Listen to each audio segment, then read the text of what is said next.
ikusi dugu landu ditugun gaiekin, elikagaia zentroan edo elikadura sistemak zentroan jartzen dituzten ekimen asko daudela, gu ekoizleen partetik oso garrantzitsu ikusten dugu hau, eta falta zaiguna da gehiago sakontzea, gehiago ezagutzea gure artean, eta aurrera jarraitzea. Gure esperientziak presentatu ditugu eta egia da iparraldean kontu horietan aski entzinatuak girela.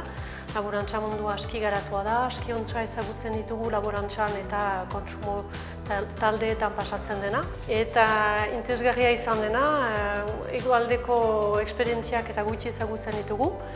Iduritzen zaigu laborantza eta kontsumo taldeen egoera biziki desberdina dena.